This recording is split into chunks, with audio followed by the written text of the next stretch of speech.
Clarissa Street, the beat, the pop. Did you?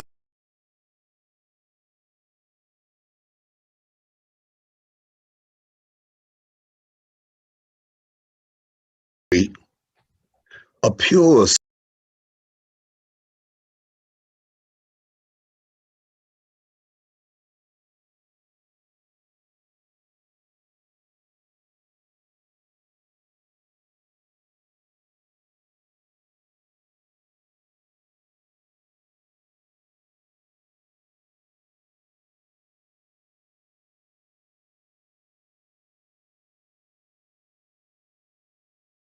Clarissa Street, the beat, the pop. Did you happen to miss our Facebook Live event?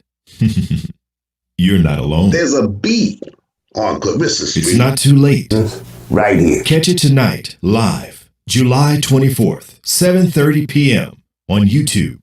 All I knew, 13 made me cry a lot. Monologues on Clarissa Street by Karen D. Cully, directed by Reuben J. Tapp. Ain't none of us signed up to slay giants. All the people going by, busy, moving fast. Come experience what people call Rochester's Broadway. This will cause you to wistfully remember the times. Take a look back at how it was, how it is, and how they got down. Monologues on Clarissa Street. Tonight. Clarissa Street, the beat, the pop. Did you happen to miss our Facebook Live event?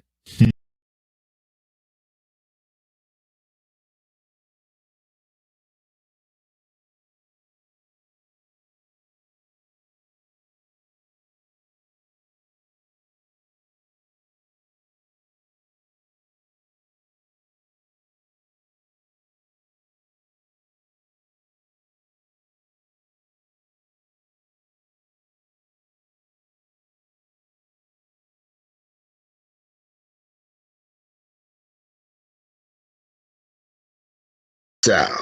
The sound of the people. The sound of life. Voices and moods. Music. Tap, tap, tap. There you go. It glides and it laughs and it cries. It giggles and it yells at something and it screams. It moves. Moves like the sound of young bloods in mischief and in love. The sounds of dancing. The music that laps you up like a hungry dog. You feel it down deep, where it smolders like a fire. Feel her close to you at the Pythodd on Clarissa Street. There's a beat on Clarissa Street. A pure sound. The sound of the people. The sound of life. Voices and moods. Music. Tap, tap, tap. There you go. It glides and it laughs and it cries. It giggles and it yells at something and it screams. It moves. Moves like the sound of young bloods in mischief and in love. The sounds of dancing. The music that laps you up like a hungry dog. You feel it down deep, where it smolders like a fire. Feel her close to you at the Pythodd on Clarissa Street. Feel it. Feel the weight, the burden, the need. Life sucker punches you like shadow boxer. You can't win, stick and jab, and life knocks you around. You get dizzy and dazed. Life is in the evening. The sun is all tucked in. It comes in dark, hips moving, sweet lips. Life comes at the tip of the horn, blowing, riding the notes, cool, the beat. Ah, yeah. Now you got it. Slipping all over the floor with Foxy Roxy at the L Club. Slow flow. There's Bones. Dancing like he ain't got none. Mr. Skip, a mainstay. The brother like no other. Life is here. Man, we be hollering and cutting up all night. Life is here. Here. This is how it go. Had hard times way back then. Came to New York, got away from there, and came here. Got away from dodging days, came here. Here to Clarissa Street. Believe things was gonna be better in Rochester. Here.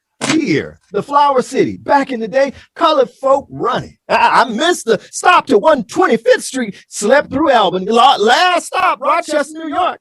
I was band hopping, you see, but I should have stayed with my boy playing jazz and blues. Sweet music.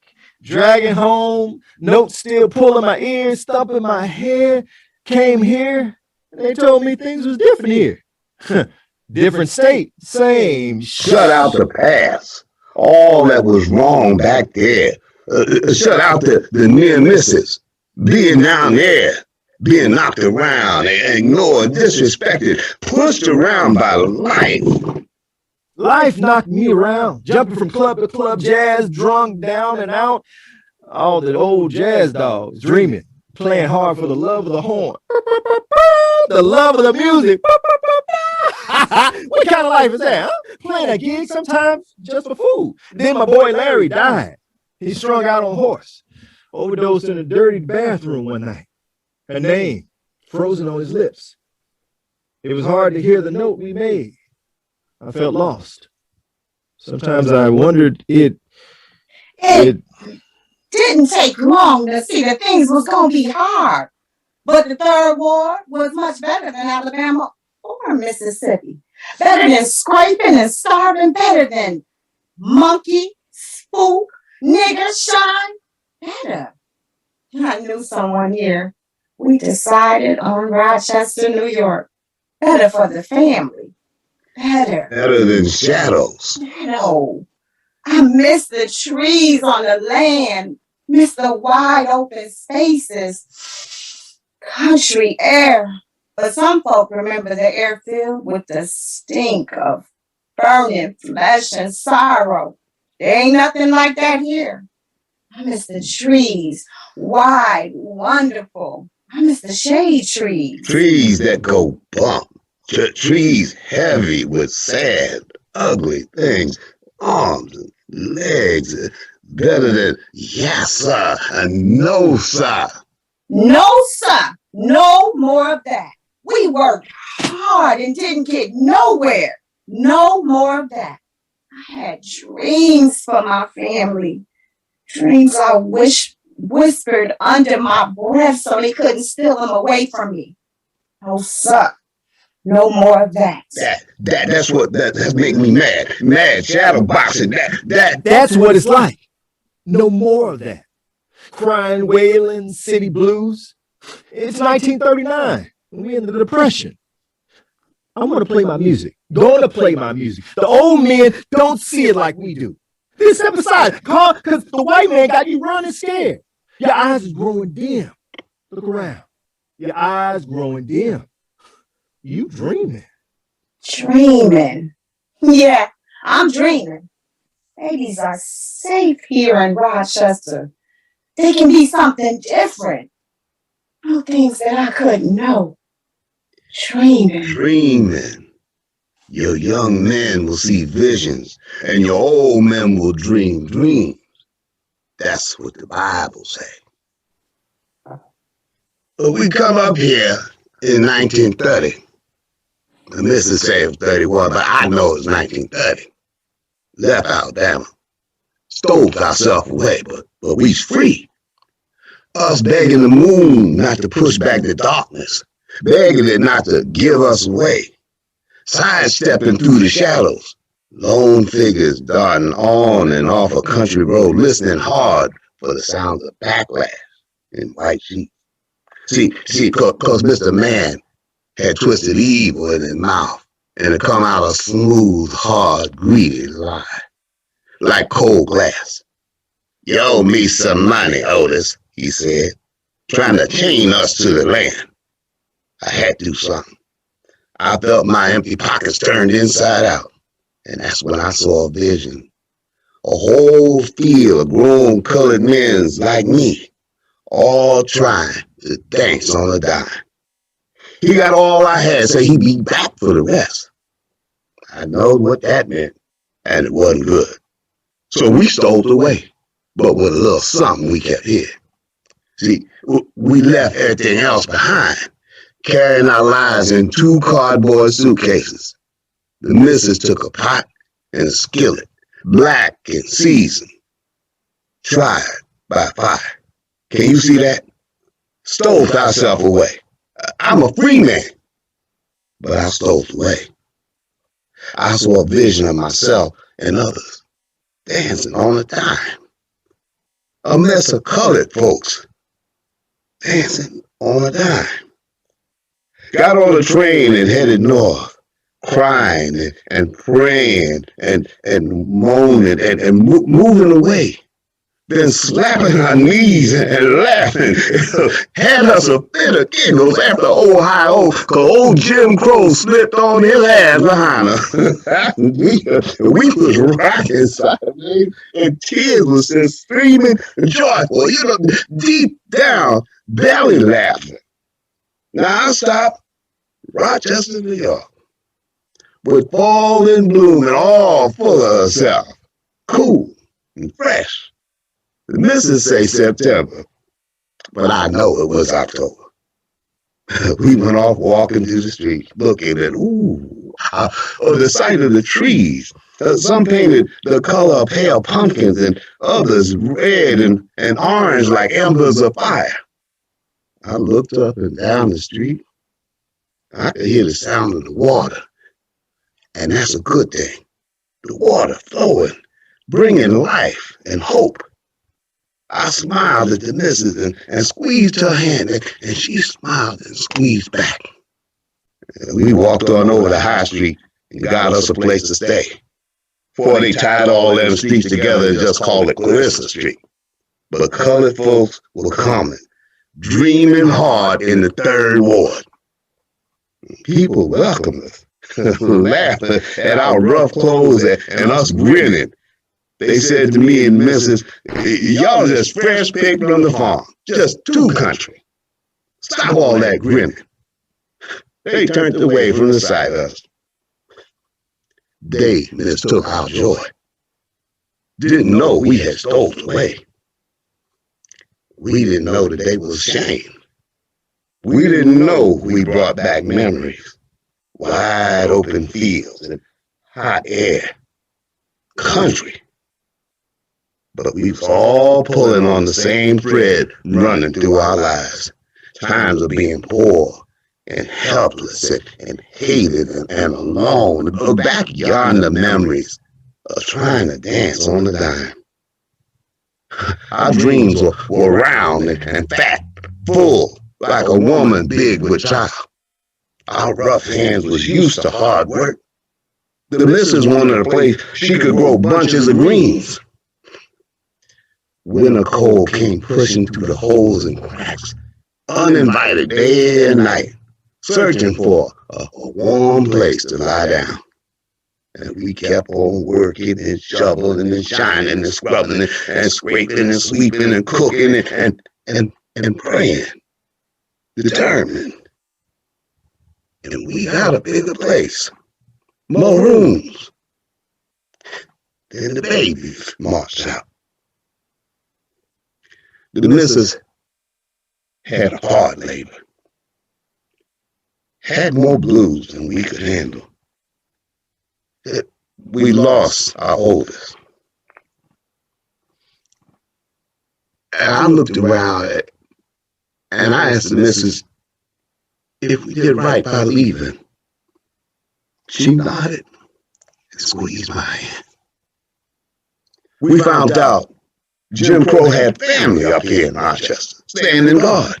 Angry looks, no colored, loud in the clubs, in the jobs, in the houses. Stay on your side, in your neighborhood, on your block, beyond the tracks, cramped, crowded.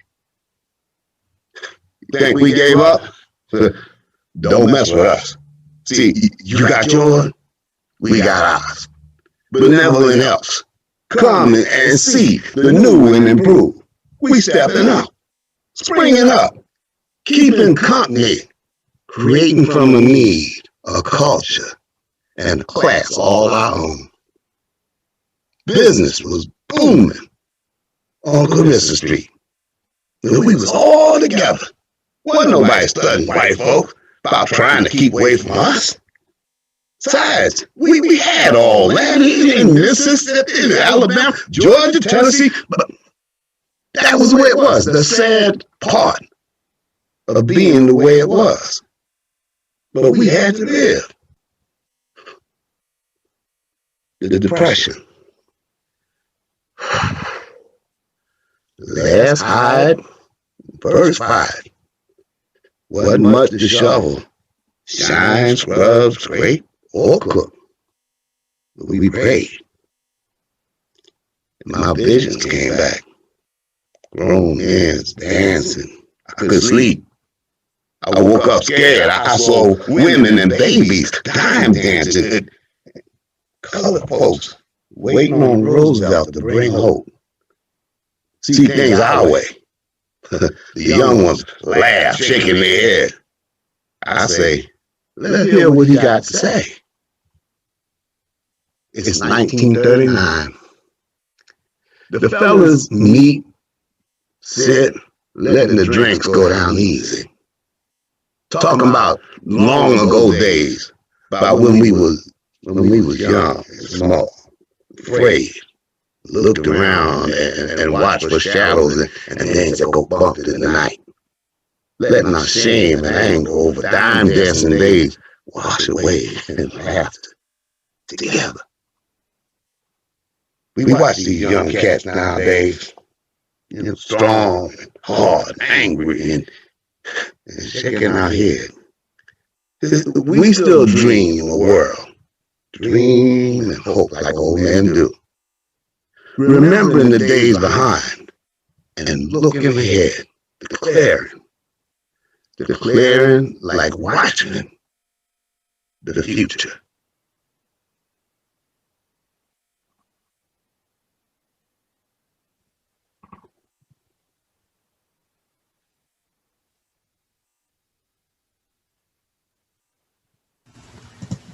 Since we're recording this, I can stop it. Somebody who's the woman for old man, with the old man here? Is it Vanessa? Want me to finish that last line? Line with grief, anger.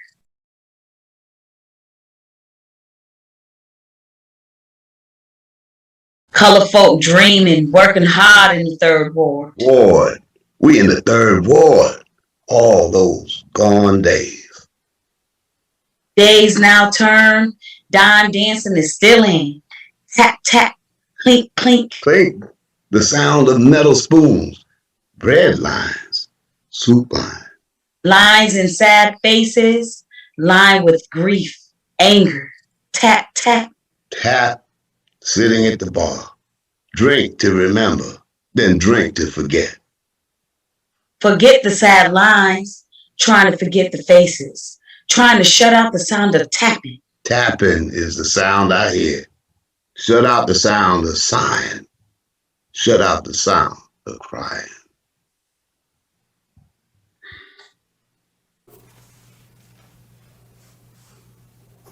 Getting old. It's like opening the door to a place and walking around it and then finding there's no way out. I guess I looked in one day and didn't know I was lost. I didn't mean to settle. I just didn't know I had been caught till one day I looked up and shaking my head at the young ones trying to do what they did.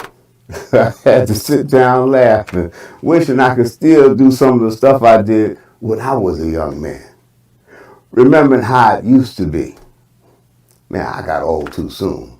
Broke down from working so hard. Day and night, job hopping, tired, weary from trying to drown out the sound of a grown man dancing on a dime. Being an old man is like fine wine. It has to sit untouched. You don't pop the cork on it till it's ready to be served. You look at the date on the wine and smile and nod. That wine been sitting in some old musty cellar for 20 years. The longer it sits, the better it tastes. Or so they say. Now, I wouldn't know nothing about no fancy wine. Being a mean old man is something you earn. Yeah, that's right. Like getting gray hair. I ain't had no gray hair when I was 20. I know there's some that gets gray early. I got a few in my own family. I wasn't one of them. My gray hair met me one day, and here I am. Now, I done seen kids playing in a mud puddle, and I say, if y'all don't get out that puddle, I'm going to put something on your behind. And them kids looked at me like I just flew in from Mars. Got up and ran down the street. They leave all their toys. Sailboats, sometimes toy soldiers, and I watched them float along in that dirty water.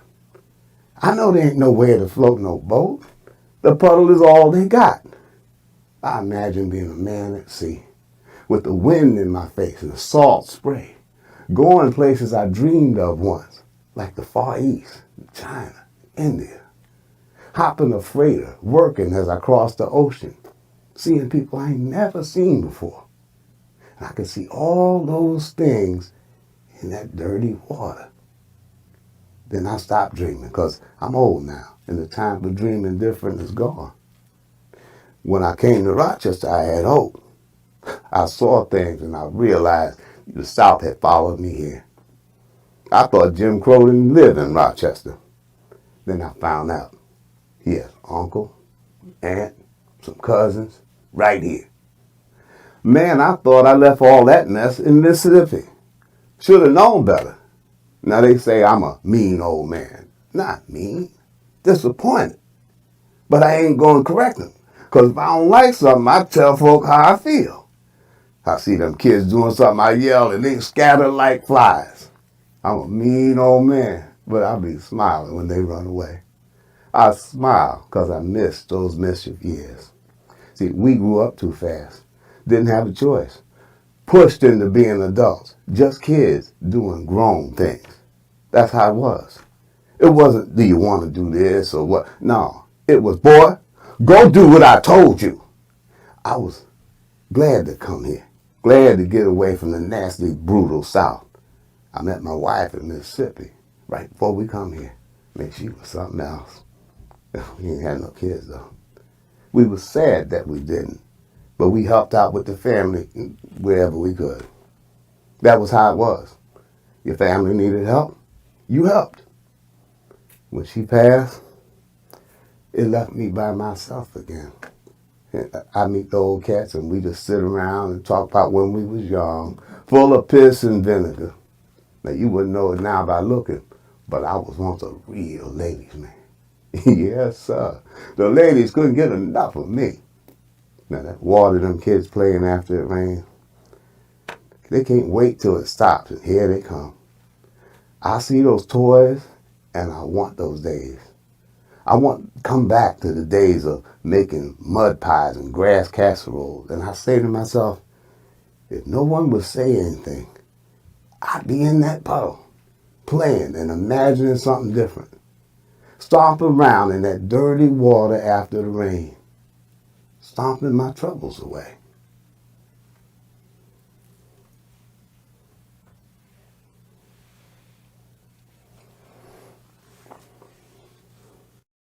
I came along to a place not knowing how it was going to be. But I journeyed with a faith in my heart and a song of Zion in my mouth. I took up a sword and carved out a place for myself, staking my claim. I smoothed my dress and fixed my hat, put on gloves. Everything is in place because a lady always makes sure she has on gloves and a hat. Who would guess I'm a warrior in a hat with a purse and gloves and walking down the street, armed and ready for war? No one says, there she go, that giant slayer, because they don't know what a giant slayer looks like. Goliath laughed and defied the armies of the living God. Who thought that David would kill their champion with one small, smooth stone? That a giant could fall by the hand of a shepherd boy. Hey, Mother White. Afternoon, Sister Johnson. Praise the Lord, Sister Gibbs. Mother White, how you doing? Our swords, no one can see, or the battle. And our wounds are invisible to the naked eye. No one knows we stand ready. They just see women with lopsided old hats, beat up, smashed in some, pulled and stretched out. One day, Sister Johnson said she drew back her sword after she caught that beast rattling around in her kitchen, trying to steal her food. Killed him dead, right there. She gave them other warning about messing with hers. fist raised, her territory squared off.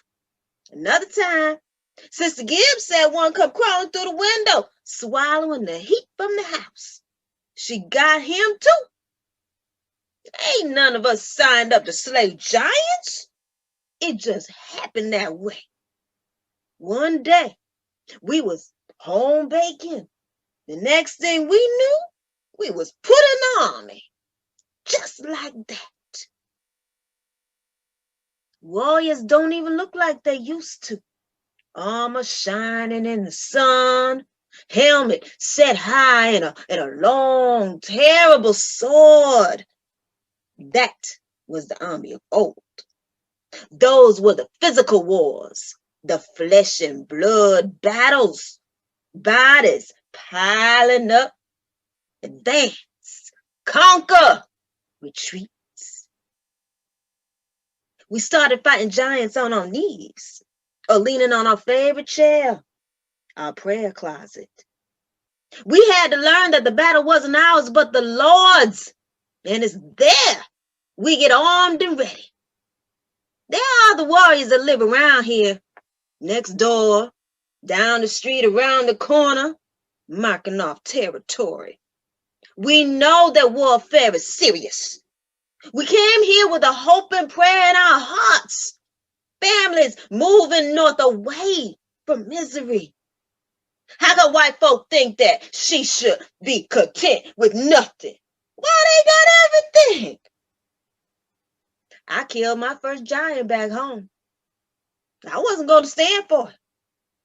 So I picked up a sword and started swinging. I didn't say that I win every battle, but the war is not over. And besides, I am more than a conqueror. The Depression hit. White folk threw themselves out of windows. Heard they went crazy on Wall Street. It just passed on through Clarissa Street unnoticed. Folk was always staggering, falling, bleeding. They just didn't know how bad they was hurt. Well, why should it be any different than any other time? They didn't know they was walking around like dead men. They could see the giant, feel the tremor of his voice and the weight of his foot bearing down. It was the same news. The army's still advancing, trying to push us into the sea. Oh, there were times that sickness moved through the community, hopping, skipping, and jumping, laughing at us, tormenting our children, trying to take our people. We took our babies to Dr. Jesus, came home and tucked them into bed, then picked up our swords. We took up arms and declared that we would not be victims. We even thought our community crawled over spies that couldn't see nothing but the way it is. They couldn't see the promised land filled with milk and honey. They refused to believe they could go and possess it because they were scared of the giants. We took turns on the watch to keep the enemy from stealing our men. Sad and angry, losing hope. When we walk along Clarissa Street, we look at the community, our place, the third ward, forgotten, ignored, unwanted. Our need was to have something all our own. Mount Olivet held its arms open to us, a place to chat, to pray, to hope, to yell our voices loud and strong on a Sunday morning, tears streaming down, telling God all about it. Telling him that we gonna keep slaying giants as long as we draw breath.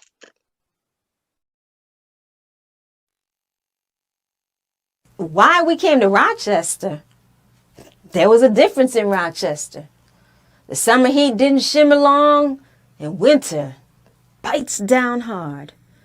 Rochester summers didn't leave me a rust-colored black like the blaze and heat of Alabama. The summer before we moved to Rochester, I had to see her every day, Amelia, the sun child.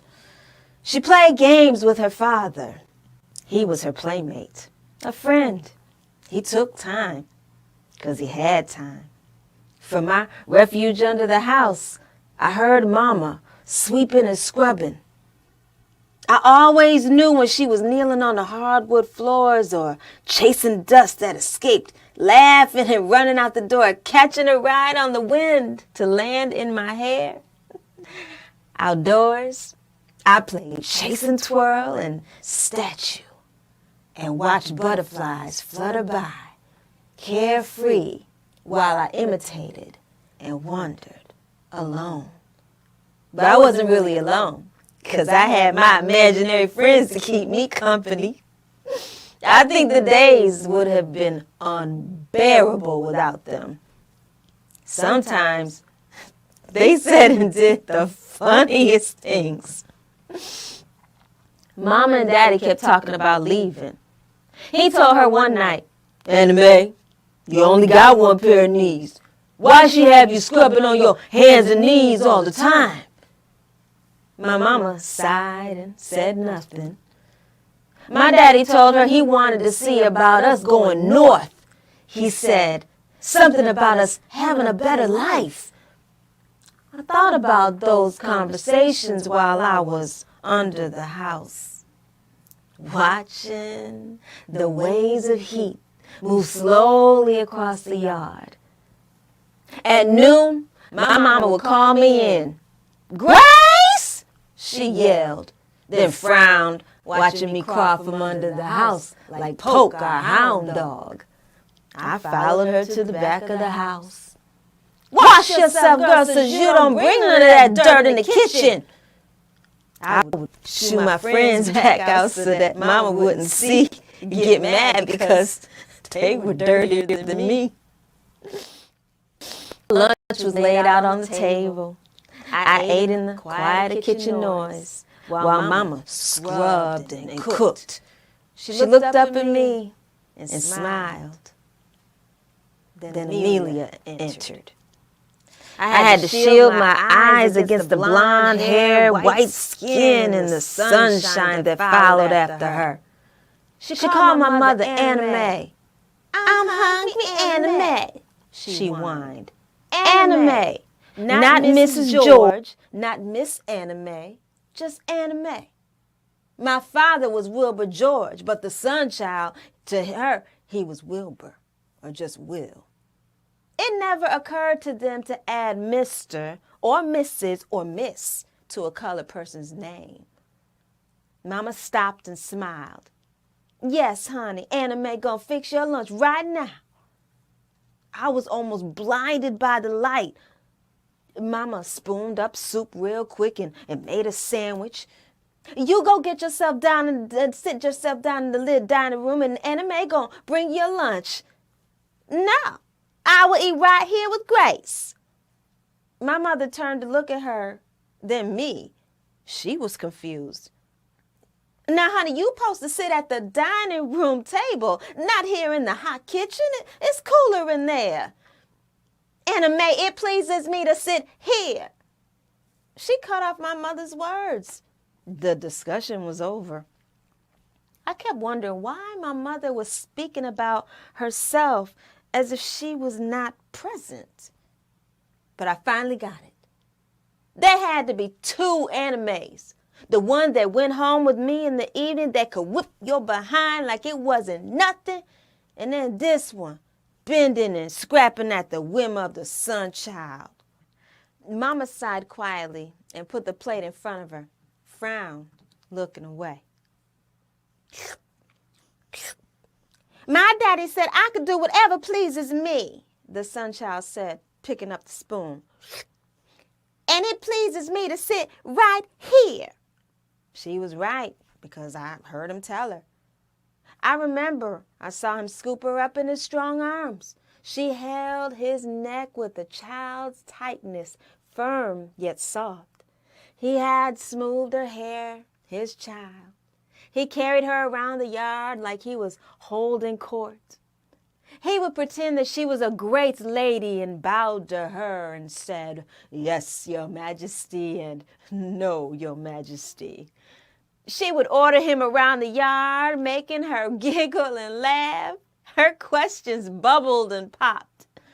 Every time she said something, he smiled, laughed deep in his chest. "Oh, whatever you desire, whatever pleases you, my sweet."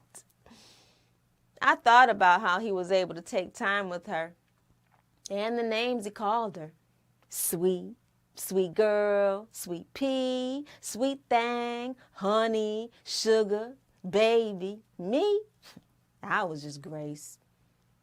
He sat her down gently, watching the sunshine, followed obediently. I know that Mama and Daddy worked hard. They meant to take time with us. On Sunday evening, Daddy would sometimes sing and play his guitar. He would clap and sing and along with him, but most times, Daddy was too tired on Sundays. He sat in his chair with his long legs stretched out, sleeping. Mama looked at me. We both knew the spell was broken. "You best hurry and eat food and get back outside." I obeyed quickly, swallowed the rest of my lunch, took my plate to the sink. I looked at my mother's face. Her lips were pressed together. Something she did when she was upset and about to cry. Amelia asked for more, ate slow, then asked for water, drank slow, and each time it was Adame, get this, and Mama rushed around to get whatever she wanted. I was back out in the Alabama air. I stomped in the yard and watched the dust rise like a rusty haze, then went back under the house. My imaginary friends were waiting for me. They waited for me to tell them a story. After a while, Amelia came out looking for me. Mama called after her, fussing that the sun would strip the skin right off her. "You know better than that to be out there in this heat, Miss Amelia." The sunchild ignored her. Finally, Mama brought out her bonnet and pushed it on her head. She went back in the house, talking about how hard-headed Amelia was and she didn't have time for her foolishness. Too bad Mama didn't know that she was the sunchild. Amelia was looking for me. She wouldn't have found me. But my imaginary friend made a silly fact at her, and I started laughing. So she looked under the house. "My daddy says I could be anything I want. I can have whatever I want." I couldn't look at her because of the brightness. The whiteness hurt my eyes. "Well, what about you, Grace? What are you going to be when you grow up?" The question floated under the house to me. It was cool and dark. I was getting sleepy. Amelia was waiting for an answer. She began to tap her foot, making powder puffs of dust hit my face. "Grace, I asked, what do you want to be when you grow up?" My imaginary friends told me to tell her to get lost. She got more impatient. "What do y'all dream of being?" She started to whine. "What can a colored girl do when she grows up?" "Grace, do you hear me talking to you?" "Grace, you better answer me." My friends were getting annoyed with her. "Let's beat her up," they said. "Hush up," I whispered. I gave her no answer. She left. The sunlight followed. There was a sudden chill in the air. A cloud of red clay hung in the air. I crawled from under the house and sat in the yard. I could feel Mama on her hands and knees scrubbing again. I thought about her question, thought about what her father told her. I saw my daddy work hard. I knew he had dreams of being someone different from the person he was. What I wanted to be, what they told me I could be, the reality of life in Alabama. So I whispered the only thing I could think of. Older.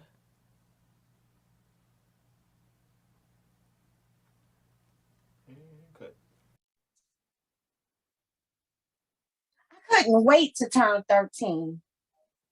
I was now a teenager, not a kid. 13 commanded respect. I could understand things. But what I didn't understand was the mind floats and the body is formless, so that life can pull, stretch, and bend you. And when you're done, like the potter's clay, you'll be formed and baked to a radiant finish. All I knew is 13 made me cry a lot. I don't know why. It just did.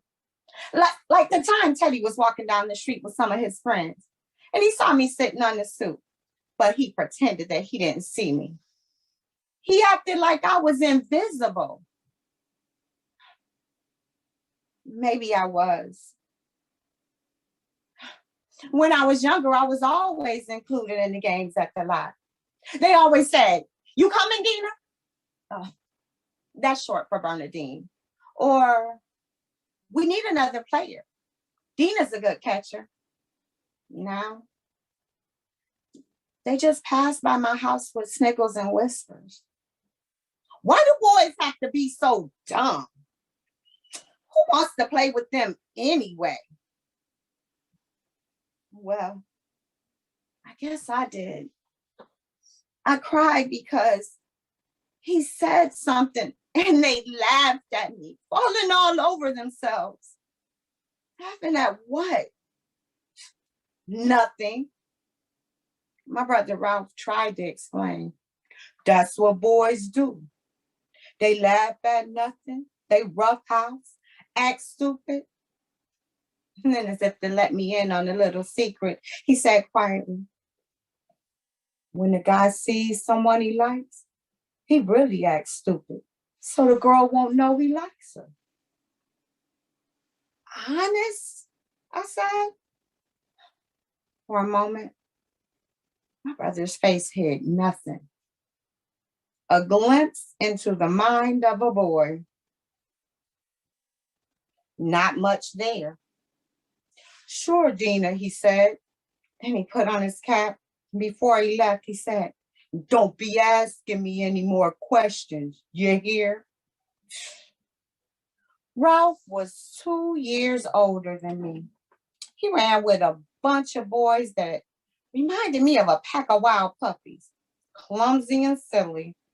They yelled, punched, hit each other, swore when they thought no one was listening, trying to be like grown men.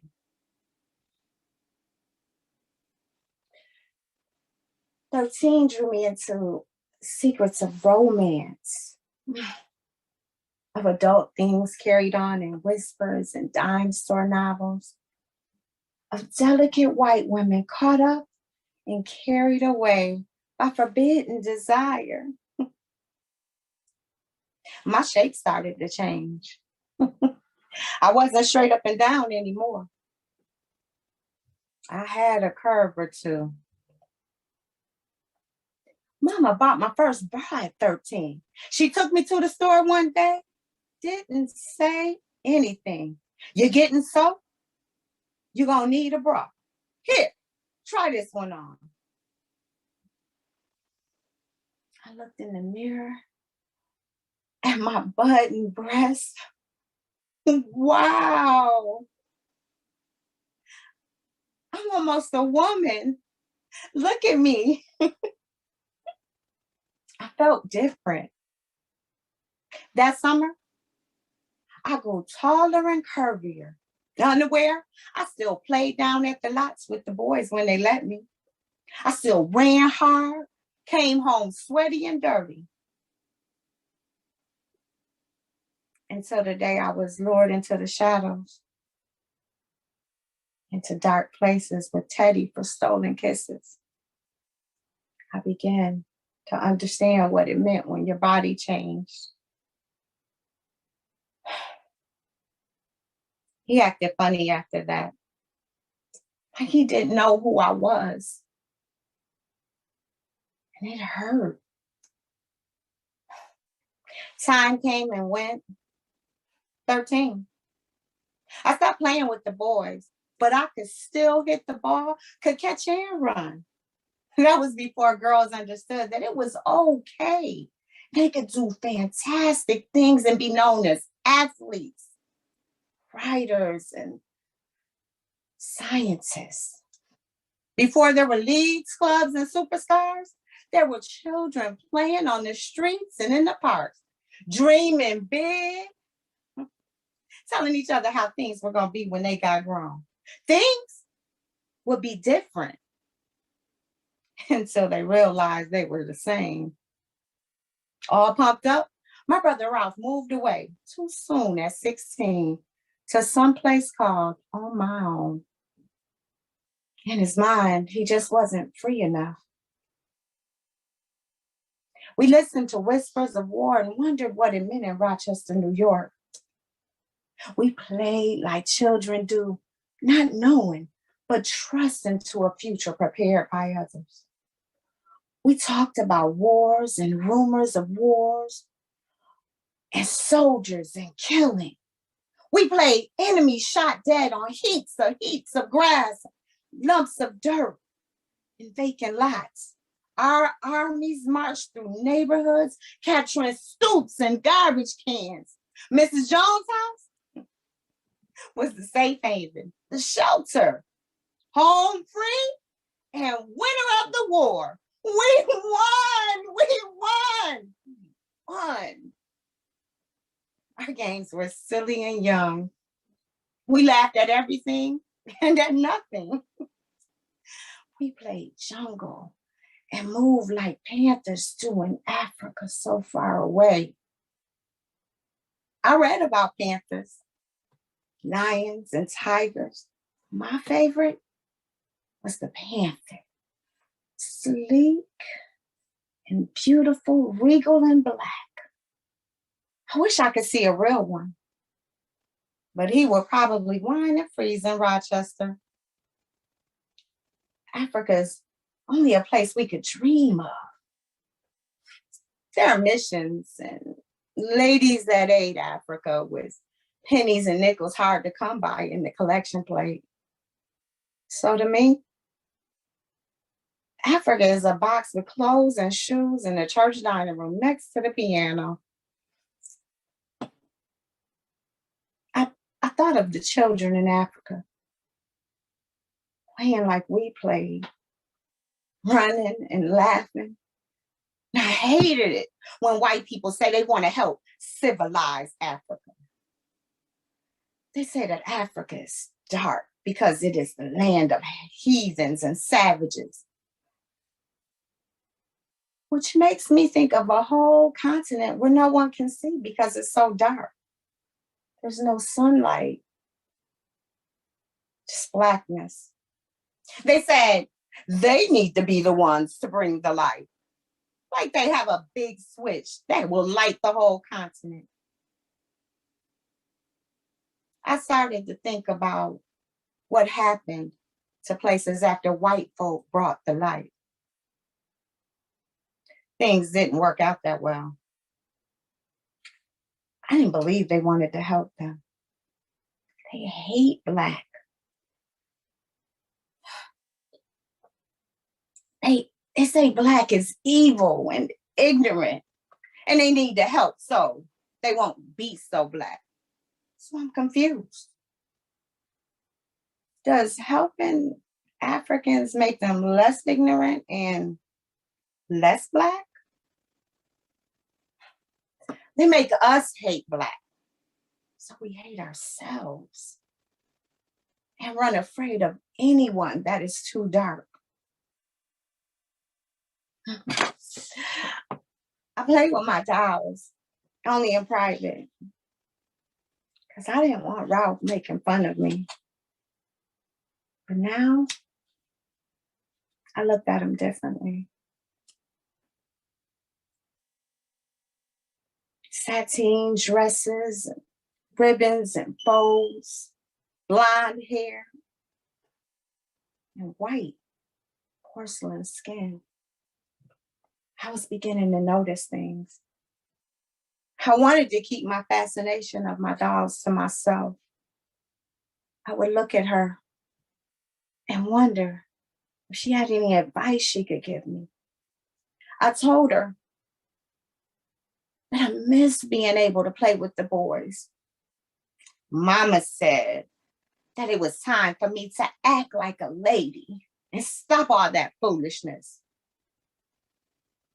The foolishness of being young and free was officially over. 13 became 14, and I wandered into a new phase of life. I tried hard to hold on. I didn't want to let go. Finally, I kissed the silly days goodbye. I put all the chalk back in the box and placed it carefully in the drawer. There's a separate box for all the used chalk, angular, odd, stubby pieces, all thrown together, heaps of less desirable. They will serve a purpose at some point. Nothing is wasted because the children love these pieces. Playing school and teacher and lessons are things they love to do because to them, teaching is a child's game. It settles on them softly for a while and then blows away. Imagine being a teacher. The children don't mind the bits of chalk, little hands scratching the board while writing words with letters jumbled, slanting, shaky, and uncertain. We all cringe at the sound of the nails on slate. Perhaps a long piece would permit better letters. Maybe it would make pretty words. A child's hand holds the long piece too tight, not in control. Later on, they will learn to relax the fingers, learn to ease the group of letters. The letters will come, but it will confuse them. The idea of when to let go and when to hold on. That's a lifelong lesson. Of course, there are new boxes of chalk, creamy white long sticks of exact size for next year. Happy Summer is written with beautiful strokes in pink on the blackboard.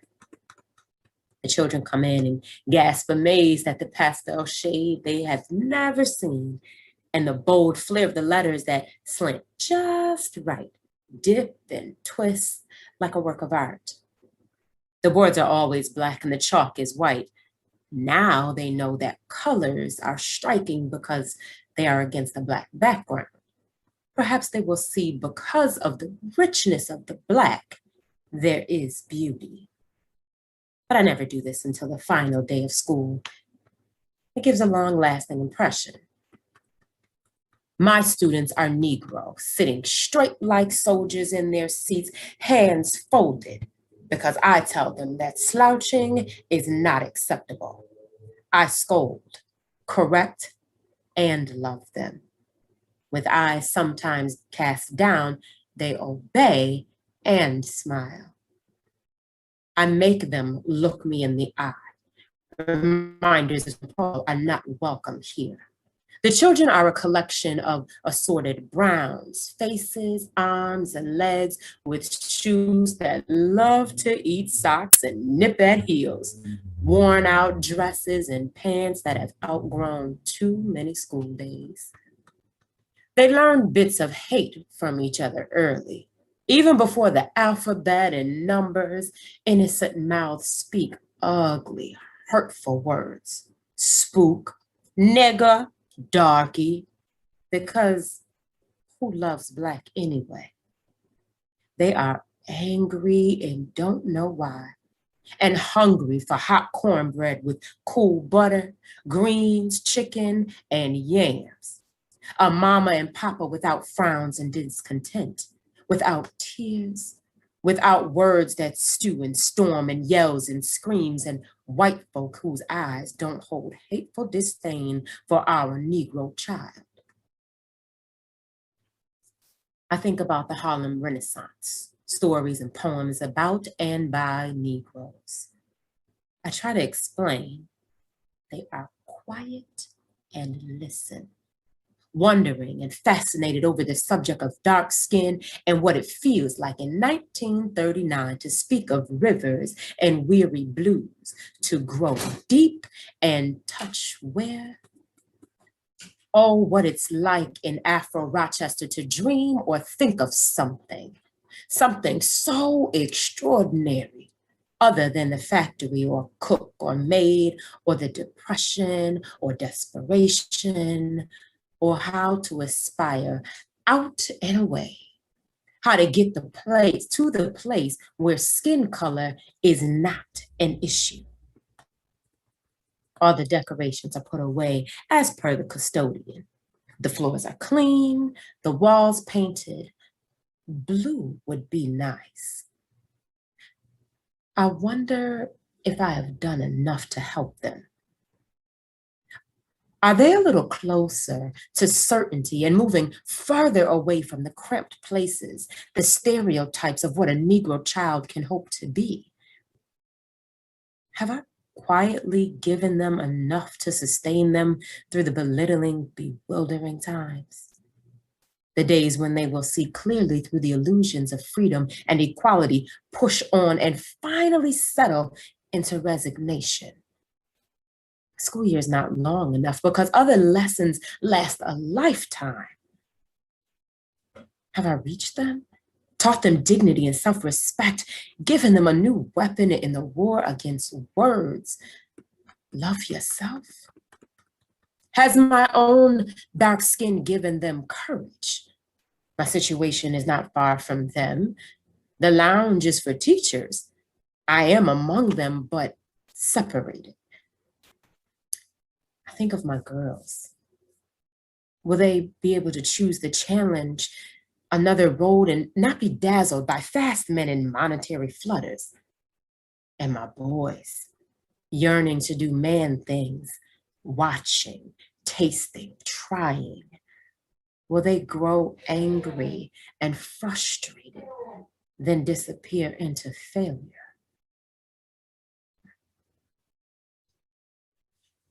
From the window, I watch the children scatter into the streets, hoping they can enjoy the summer with the wild abandon that children have a right to.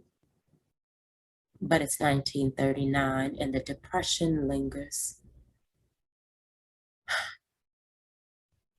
A last look at the box of chalk. I stare at it and wonder why they left out the color black.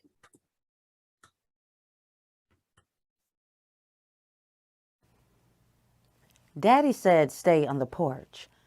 But when you're a child, the porch becomes a prison, a barricade.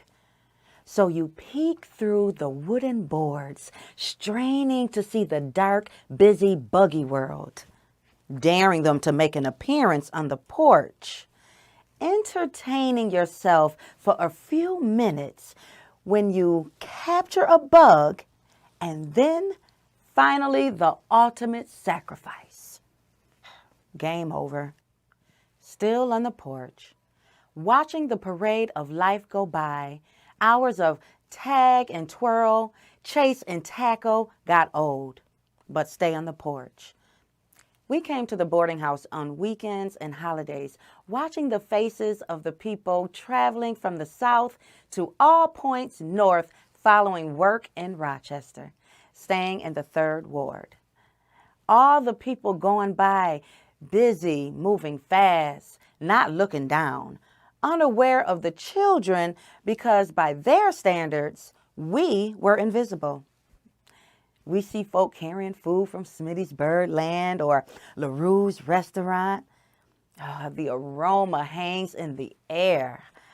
At the end of the week, folks are tired and you see bags and smiles. Folks are yelling and waving and pointing to the promise of dinner. You see men going to Ray's barber shop and they come out all clean cut, shaved, and ready. It's the weekend on Clarissa Street, and all week I've been waiting. But I was here sitting on the porch, wanting to be a part of the parade. There was nothing quiet about my people. Our emotions are like volcanoes erupting. The lava of joy, anger, and frustration just runs out. We can't keep it in. There was a camaraderie when someone was coming out of Smitty's and it was Friday. You knew what it was all about. The bag was big and they grinned from ear to ear. There were playful jabs too. Look at that fool grinning 'cause he got chicken. The chicken man walked home waving and laughing. The understanding translation? Hey man, it's Friday. You worked all week. Go on and have some chicken. Surprise the family. Another week is gone. Make yourself happy. My brother and I kicked around waiting for things to begin. Friday and Saturday night was showtime. Imagine being a kid and watching all those fancy black folks strutting their stuff. I couldn't resist pretending I was grown up and going to the Pythodd, getting all gussied up in my real pretty dress. My hair all done up, neck sparkling with jewels. High heels clicking. I walked down the street stepping out with my man.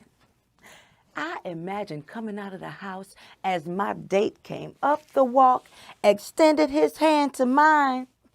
I walked carefully down the steps while he watched my every move. My brother shook his head and laughed really hard at me and told me I was crazy. I saw the processional starting across the street. The glamorous couples gliding into the club or the lounge, jazzing and shaking, laughing and talking. My brother and I were watching, pointed at the flow of people. We became judges of who looked the best, the prettiest women and the handsome men. There was something about being here on the weekend. Seeing the parade, our folk moving about, doing their thing. We didn't know what folk did during the week, and it really didn't seem to matter. Everything about the week was gone. It was time to lay it all to the side and shake it off. Daddy said don't leave the porch. This was our world. Yelling at some of the kids that walked past because we were stuck. We got invited to come along, shook our heads sadly because we couldn't. We sat on the steps, tempted, moved, inched down to the sidewalk, moved and looked back, terrified at what might happen if he looked out on the porch and we were not there. There was a faint sound of music coming down the street. Heard horns and drums. We could hear shouting because it was Friday night and the fun had started. Oh boy, did I wish that we could go and see what people looked like dancing in the club. We could only imagine what grown folk look like in the finery moving all over the dance floor. Were they shy as they came up to someone they wanted to dance with? Excuse me, can I have this dance? Why, yes, you may. Then they would move around the floor. My brother laughed at me. He thought he knew everything. He said, "You want to dance? Let's hit it." I rolled my eyes because he didn't have any finesse. Sometimes I heard pieces of conversations from the boarders. They said that the music was hot. They whispered about some of the things that went on. People got sweaty when they danced. They made noises when they were out on the dance floor. That didn't sound elegant. Daddy said don't leave the porch. So we stayed there until it was dark. Most of the folk were in the clubs enjoying themselves. Daddy said, y'all go to bed. It was late, and I got out of bed and looked out the window. I could see people under the glow of the streetlights. Oh, they were laughing and talking loud. That joy was spilling all over the street. Some of the people were not too steady on their feet. I wonder if they were too tired from dancing. I watched a couple in a tight embrace, moving into the shadows down the dark street. And there was a drunk man alone. He cussed and fought himself. It was quiet in the early morning. No signs of the parade. The streets were soundless. Only a paper bag drifted in the wind, touched the sidewalk, and flew along. It was Sunday morning.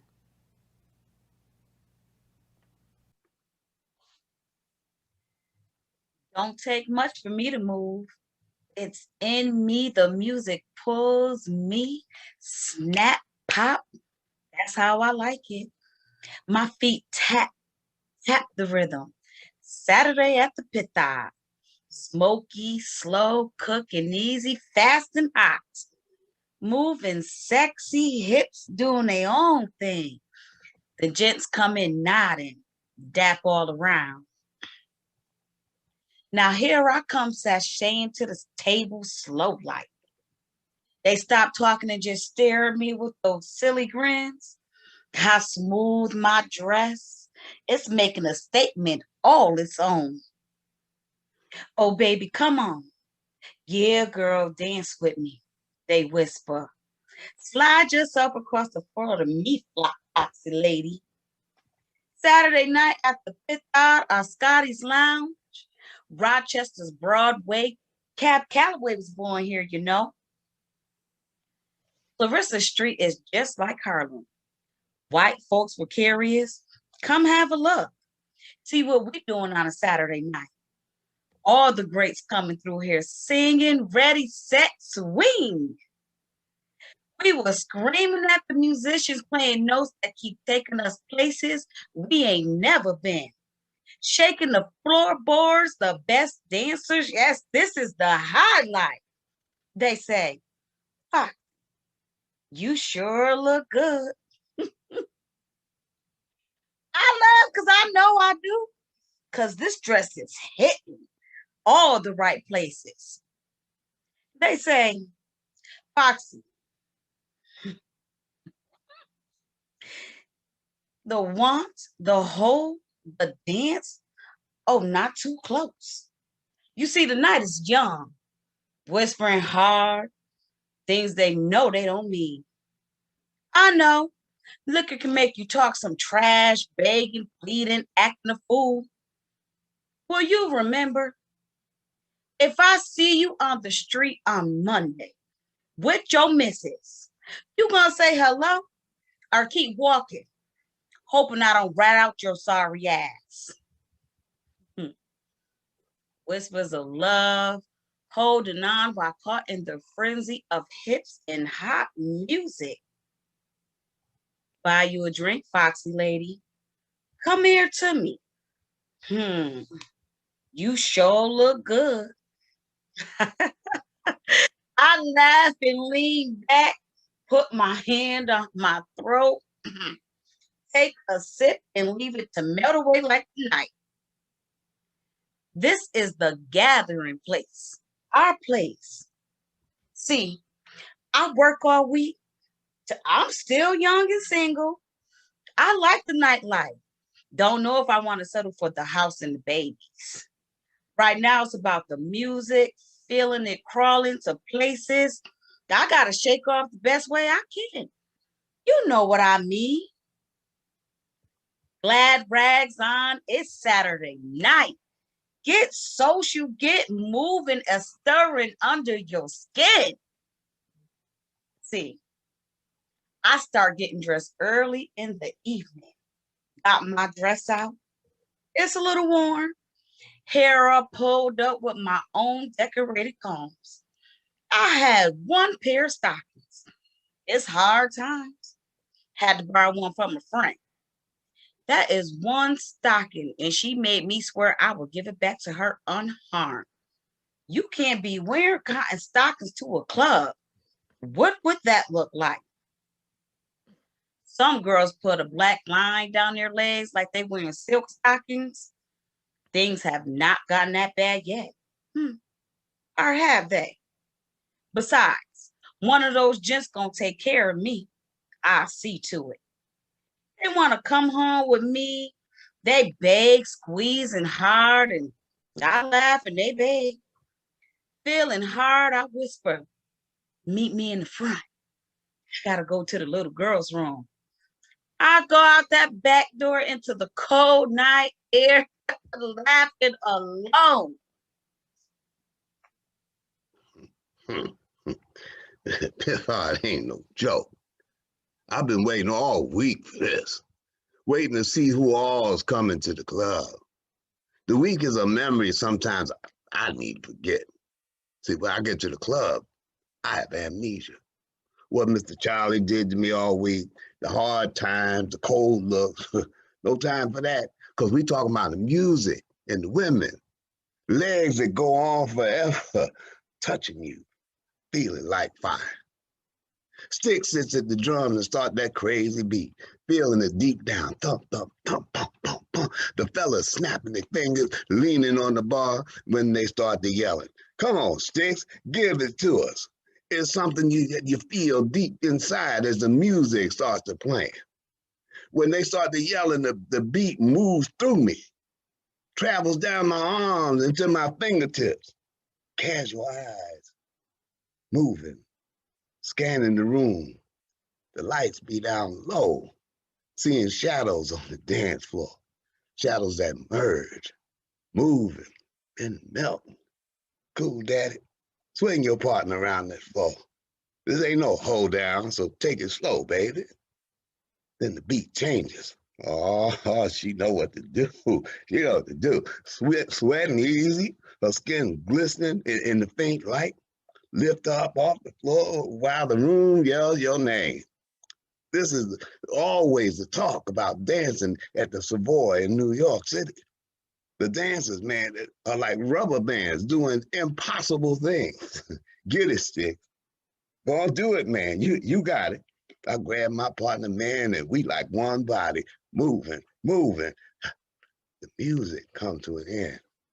We still holding it, waiting for the next song, breathless. Not leaving the dance floor, moving, holding my breath, holding her. The cats in the room are saying stuff that the lights hit you just right.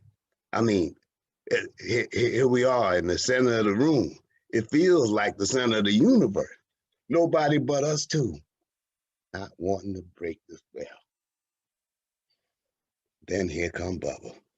Hey, man, it been time for you to let her go. Now, you gonna stand there all night? She might want to dance with someone got some moves. And right now, that can't be you, cause you ain't hardly moving.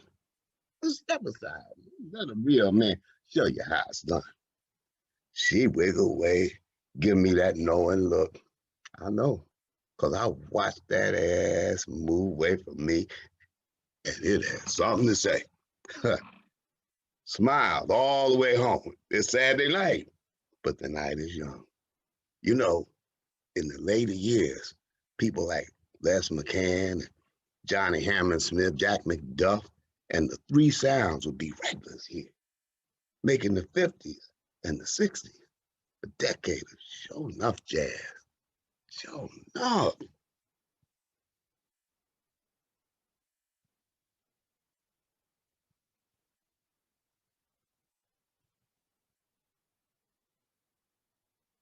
Saturday lays claim finally. Patiently marking off time, days pass, waiting. The necessities of the week creeping along, marching, stretching into Friday. Bits and pieces, shards of weekday blues submit and curl up quietly, surrendering into Saturday morning. Saturday morning slumbers softly. Silky silence wraps Clarissa Street. The awakening. The rhythm, the joyful percussion of life begins. A different beat, tap, tap, tap. Sandy's soft shoe dancing, deliberated, taking time, sliding a Saturday tap. Lounging, sighing, caught off guard by the sound of exhaling, breathing in the weekend, getting high about Saturday. Stroll on by and say hi do to folks. Relax on porches, at doors, windows, leaning against buildings with a slow smile. Men gathering in groups like ancient times, talking, laughing on street corners, meeting of souls, wondering, wandering. Children run, romp, giddy, raising noise, not school, just chores. Then outdoors investigating. Lazy, silly fun just because it's Saturday. Women loop in and out of stores, nodding and waving, smiling, vegetables inviting, touching, feeling the taste of Sunday dinner, collard greens, yams with baked or fried something. Strolling into the day light and airy, like the loose comfort of a cotton house dress. Saturday is wash day. Clothes hanging, string sails swinging, blowing socks and sheets, signals of interlocks. Saturday is cleaning day, scrubbing floors and walls in your own house, trying to erase the scent with pine and ammonia. The memories of Miss Ann's kitchen, pristine white, wipe away fantasies of luxury and privilege. Beauty parlor day. Get washed, pressed, and curled in the kitchen, trapped between your mama's knees as she pulls your head, calling on the Lord for help and strength. One head done, 3 to go. Frying air and chicken for Sunday morning. Saturday, the family is all washed up. You go to sleep with a fresh, clean rag, holding those curls in place, trying to hold them as long as you can to keep them from going back. Saturday melts away slowly like an ice cream cone, sweet and easy, soft and wonderful. Clarissa Street is peeled away, tossed up in the tempo, the jazz of life, the sweet syncopation, the rhythm, pitching, turning, and twisting, forming Saturday silhouettes in the afternoon while the sun stretches into shimmering veils of evening. Saturday means stroll on over to Main Street, dress up on your best behavior, glancing through the window of Sibley's, mannequins, sophisticated, elegant, and white. Images make the mind wander into what if, feeling the coins warm in your hand, wistfully glancing at the store-bought dresses, not made with what rough cotton cloth, the only kind that mama can afford, because it's Saturday. Chocolate frosted nights. The children are ready for bed, dressed and pressed for Sunday morning, the Lord's Day. I get all dressed up every Saturday night. Yes, it's a ritual. My feet, my nails, my hands. The feel of silk touching my body, sliding up my legs, wrapping my thighs. It's a pity silk stockings cost so much since the Depression. I got to be careful with these here, my last pair. Can't walk into the Pythodd looking a mess. Gotta be decked out, looking across the floor. Yes, sir. We all ready for Sunday worship. I have the dinner ready before breakfast is served. All I gotta do is fry the chicken. The house wakes up to the smell of collard greens boiling on the stove and candy yams baking in the oven. Both of them smells fighting for attention. No waiting after church. When I leave the club, child, I know I look good. A little touch of perfume behind my ears, then I'm out the door, looking for the good times, the forget times. Wonder who's gonna be there, shaking across the dance floor, me dancing, wondering, going home alone. Someone is always coming over on Sunday. The kinfolk drop in, our brother or our sister from church. Someone is always stopping by, someone needing a meal. The start of Saturday night. The promise takes hold while long shadows pull night covers over streets, across houses, then tuck into corners. The comfort of home. Or the high life where the night starts at the Pythodd, wanting, wailing, uptight blues, jazz, pushing through the walls, spilling into the streets, strange sounds. The clarion call that takes hold of those with an ear to hear. Late night affairs of the heart, still dreaming, still hoping, cradling the early dawn as Saturday strolls on by. We ain't talking about lifting your glass for a toot or warm bread and butter in a hungry salute. And we talking about heroes, rhymes, rhythm, and things before there was gangsters and rap and bling bling.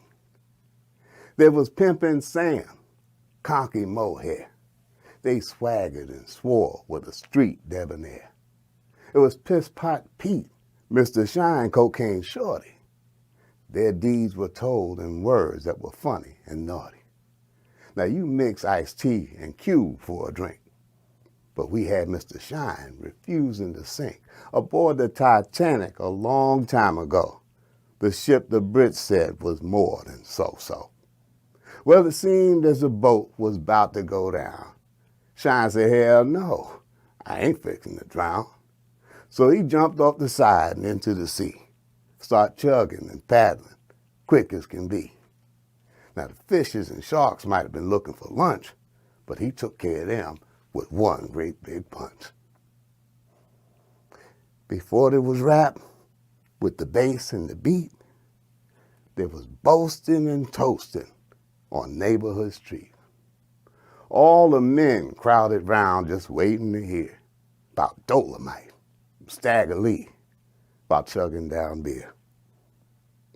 Some of the toasts were by cats from the South. They proved their great skill when they opened their mouth. They knew all the good ones. Their words were an art. No paper, no pencil, it was all done by heart. The heroes we laughed at used words with great skill. Their words could be weapons that sure enough could kill. There was a man thing, sex and fighting and whatnot. Super dudes satisfying women with their great big ... We listened in pool halls to hear the best toast from men that were masters of the rhyme and the boast. The challenge was on.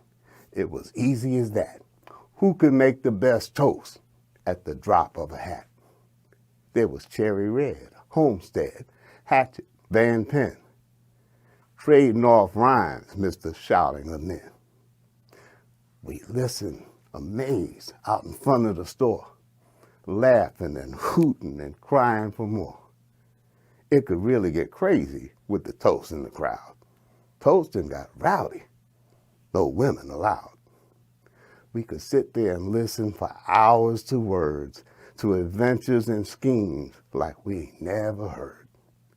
It was back in the day when the toast was the king.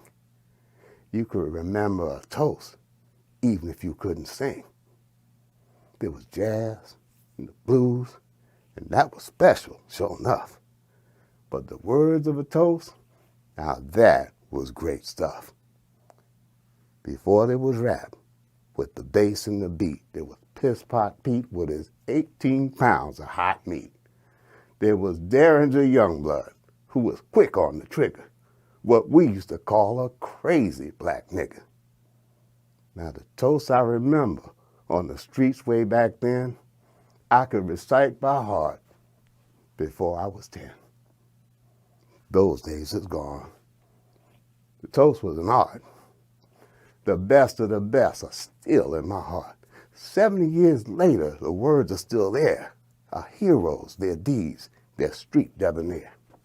I smile at these rappers with their bass and their beat and remember the long ago toast on Clarissa Street.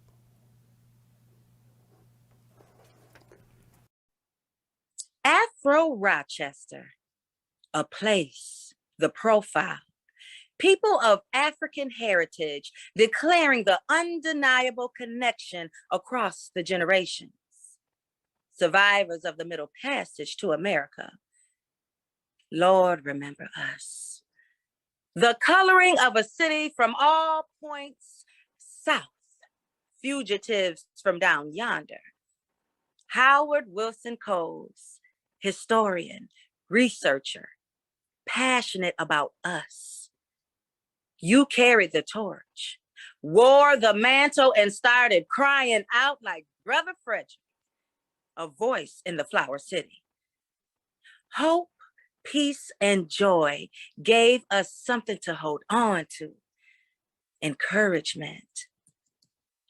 You resurrected the printed word again. The first guiding light to freedom was the North Star. The Frederick Douglass Voice newspaper from 1934 to 1996. Silent since you left us. Our town, our trials, our pain, our joy, all in black and white. Images of back in the day when the way was dark. We wondered and prayed, gained and lost ground. You never passed up the opportunity to speak the truth to the people, despite the cost, uncovering the fiery darts of the wicked. Lord, remember us. Folks marching from the South, a steady flow of blackness spreading out and chocolate cities rising up, causing fear, hatred, distrust of the Negro invasion. WSAY.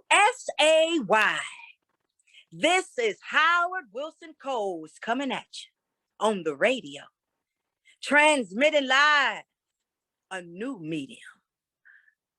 Shock! Shock! A Negro on the radio, putting our people, our culture, our lives on display. What you say? A Negro on the radio? Oh, pull up a chair, cover the pots, and turn off the flame. But this isn't FDR's comfy fireside chat. Inequities in housing, employment, education suffer the little children. Oh, no, you don't. Not here. No coloreds allowed. Stoke up the fire and let the flames scorch the lies. Shame on you, America. So we listened. Your voice familiar and reassuring. Articulate. Inequality for all. Strangling the preamble. Are all men created equal? Then stop looking at my skin and live up to your promises. Lord, remember us. In 1939, trouble in Europe. Hitler is up to something.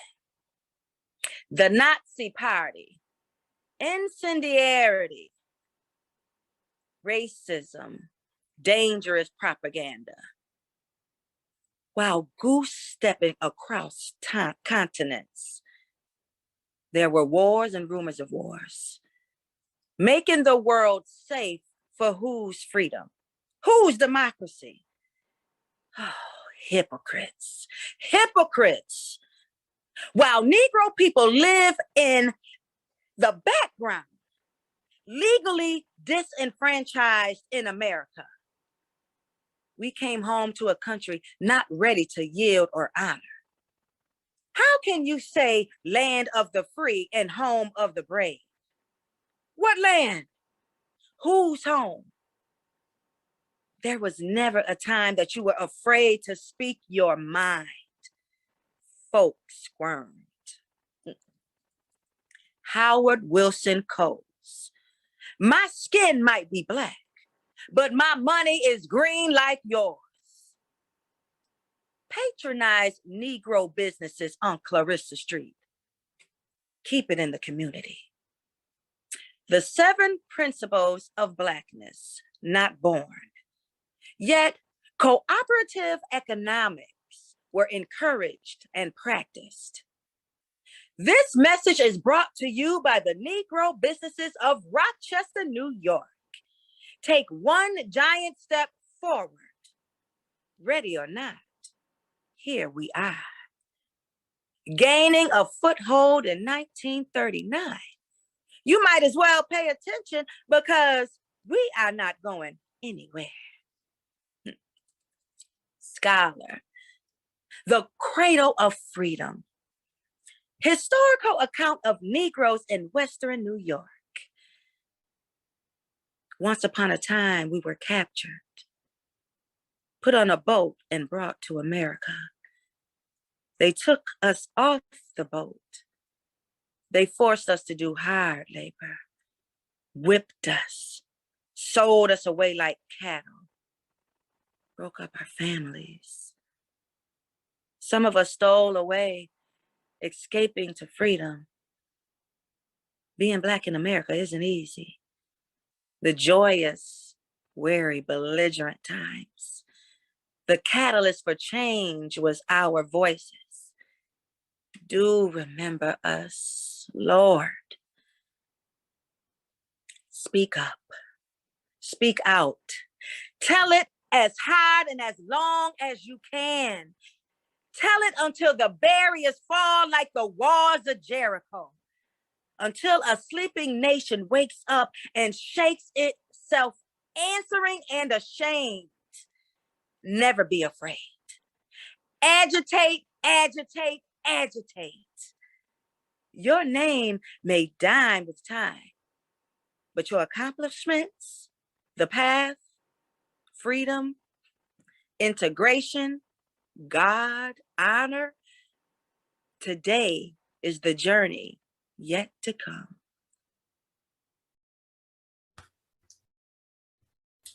Uncle Jimmy was my favorite uncle. He used to laugh and tell funny stories. There were times he would get serious and go away by himself. Sometimes he stayed away for weeks. When I saw him again, he would be Uncle Jimmy, smiling and telling funny stories. One night, Uncle Jimmy came for supper. We laughed at him telling a funny story, but right in the middle of it, he stopped laughing and started to cry. My sister and I were confused. Papa looked embarrassed. Mama told us to go into the other room while they talked to Uncle Jimmy. When we came back, he was laughing and joking again. I was puzzled at his behavior. Papa said he took things to heart. He was very sensitive. Papa had an expression he liked to use to explain things, mostly things he didn't understand. He used to say, Things happen because that's the way it is. He would toss it out in the ring of public opinion. Folk would nod in agreement. Things happened to them. It made sense, although no one ever asked why.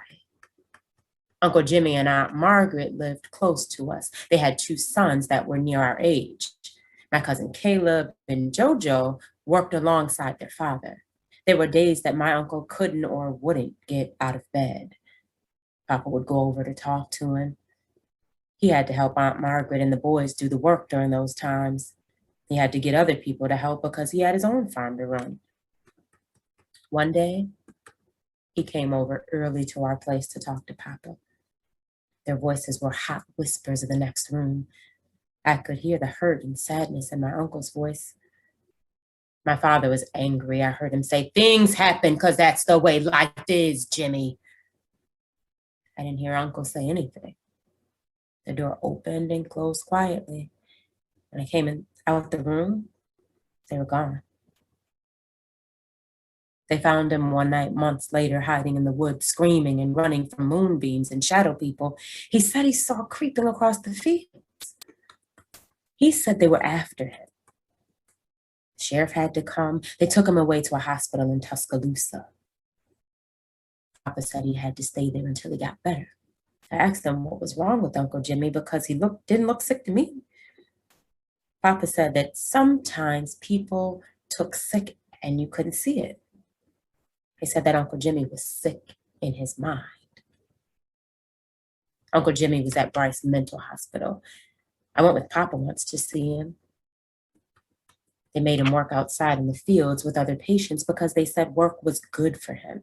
So he dug holes all day. When he wasn't digging holes, he said, and stared at the fields, watching for shadow people. He became very thin, and his eyes looked hollow. Papa tried to talk to him, but he didn't act like he heard him. Papa was afraid he wasn't getting enough to eat. We brought him a basket of Mama's fried chicken, biscuits, preserves, and cake. There were cards from Caleb and JoJo, and Aunt Margaret sent clean clothes. He didn't even look at the basket. The doctor talked with Papa. A lot of words spilled out of his mouth, and Papa tried to understand what he was saying. He tried to catch the words and hold on to them, but they ran too fast. And Papa looked confused. The doctor looked at us, shook his head, and left us standing there. Papa stood helpless while Uncle kept on lookout for the shadow people. At Bryce, the colored patients were kept separate in a big house in the back. It didn't look as nice as the place where the white folks stayed. A terrible odor hung in the air. A lot of patients walked around in dirty clothes. Some of the people that took care of them were mean. A year later, Aunt Margaret lost the farm, and so she had to take the boys and move back with her people to Natchez. Uncle Jimmy was there about 3 years when they told Papa he could go home. Papa said that he would have to live with us, but first he had to figure things out. It took him a month to figure things out. It was a cold January day when we got to Bryce. They told us to wait in the room for colored visitors. There were only a few chairs for people to sit. Mostly they sat on the floor or on the windowsill. I don't think that they cared if Negroes had. We waited for a long time. Finally, the doctor came in and talked with Papa. He looked real sad. He said that Uncle Jimmy died 2 days ago.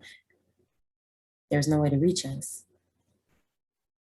The doctor tried to explain. The words spilled out of his mouth about his condition. He said they were trying to prevent Uncle Jimmy from hurting himself. But I thought to myself, he finally got away from those shadow people. The doctor looked at Papa and sighed, then said, "I'm sorry. Things happen because That's the way it is. He patted Papa on the shoulder and walked away. We watched him walk down the hallway until he disappeared. Papa decided to let them bury his brother in the cemetery near the hospital. It cost too much to take him home. A section of the graveyard was for colored only. I never understood what difference it made. Dead was dead. The colored section was overgrown with tall weeds and grass, ignored even in death. The road disappeared, so the wagon bumped and jumped along the rocky pathway, making the pine box hit the sides for the whole ride. I felt bad that his last ride had to be so rough, but it had been that way his entire life. Rough. A colored preacher met us there and said a few words. He didn't even know Uncle Jimmy, but Papa was glad that someone else was there to say goodbye. Papa was different after his brother died. He was quiet. He thought about things a lot. Too much, Mama said. I could hear them talking in the night about leaving Alabama. Papa said that he couldn't stay here anymore. He wanted to leave the state, drop it like a bad habit. He left in spring of 1935 and sent for us a year later. That's how we came to Rochester. He heard a few people talk about life here. He just wanted to start over. He was trying to get away from the thought of my uncle dying alone, frightened and screaming about shadow people trying to get him and the chokehold of Jim Crow, never being able to get ahead. After Uncle Jimmy died, Papa never said, "Things happen because that's the way it is" again. Whenever folks talked about how it was, he walked away, shook his head because he knew the reason, and it hurt too much to think about it. It's a street. The beat, the pop, the sound of all things joyous. Sad sounds, the slow drag, the screams of discontent, all melted down to one urgent voice from all points south. They came in as weary chocolate exiles, still looking back and looking around, listening for the sounds of hooves in the night, still having night terrors, ghosts around corners, and a hangman's noose. Clarissa St, the beat, the pop, the sound of all things Rochester. The flower city sat pretty, promising things it couldn't deliver. He came hopeful, prayerful, expected, not like before. Spook, shine, nigger, jigaboo. Not knowing your place, Mr. or Miss before your name was not accidental. No jumping off the sidewalk to let Miss Ann go by. No keeping your head down. You were in Rochester. Hold your head up and walk down the streets like you owned it. Clarissa St, the beat, the pop, the sound of all things joyous, the cacophony of life, singing, swearing, sweating, eating, dancing, drinking, praising, jumping, running, our people, our culture, our sound. Clarissa St, the beat, the pop, the sound of all things joyous, all that noise reverberating from a bunch of black folk, jazzing and swinging, claiming to be Rochester's Broadway. White folk came over curious. We claimed the high life, dared to be resilient, created a culture all our own. We were in vogue again, this time in upstate New York. They heard that noise drifting to City Hall. They were determined to stomp out our sound of everything joyous, carve it up, tried their best to smother the rhythm, our syncopation, the jazz of our life. Then they said, "We're going to tear up your community, but it won't hurt a bit." This will cause you to wistfully remember the times you went from store to the clubs, community centers, and halls, ate food from restaurants your people owned. Oh yeah, your people. They chose our community, the dispossessed, poor, and powerless, rightfully targeted the one with no voice. They knew we could cry and complain, campaign and march. They would listen and pretend that they heard our frustrations, cared about our concerns. They sighed and shook their head, thumped their chest, feigned sympathy, and then moved on with their plans. They said, "We gonna tear up your community, but it won't hurt a bit." Their quest for renewal was our extension. Done so shrewdly, they arrogantly said, "We're gonna make you like it," justifying that progress must happen somewhere, and that somewhere was here. A public service announcement. In the effort to expand our city, your community has been chosen to be the ultimate sacrifice. They looked at the process of expansion, at new expressways that promised to get people into the city more efficiently. The only problem was we were already in the city, and this progress was going right through our community. There were riots because of our discontent. The unalienable rights always one step ahead. It destroyed businesses and gave them more reasons, more fuel for placing a dagger in our heart, slicing through Clarissa Street into the hub, the existence, the pulse, the beat. They were content to watch it bleed out and drain away.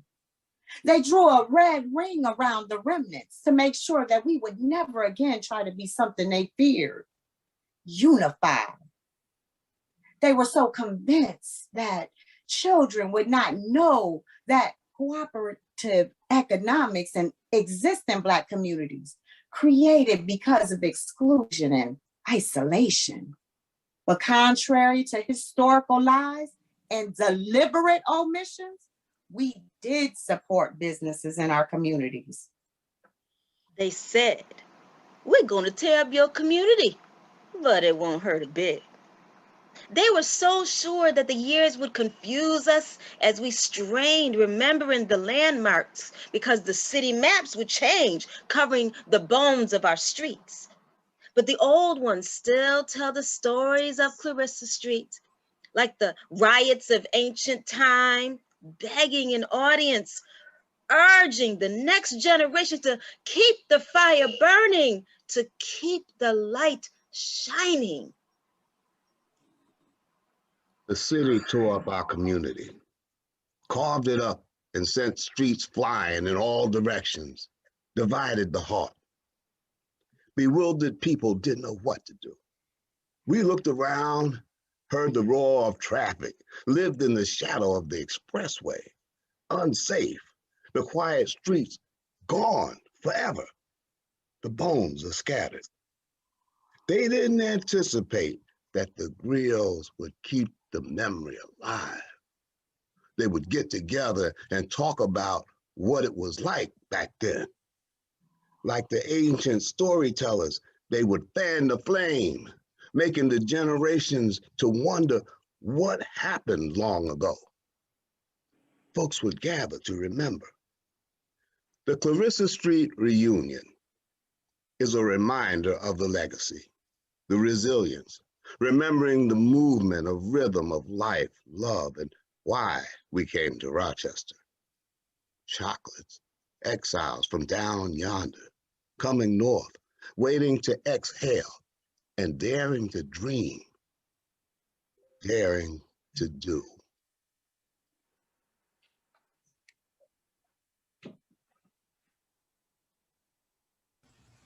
Beautiful.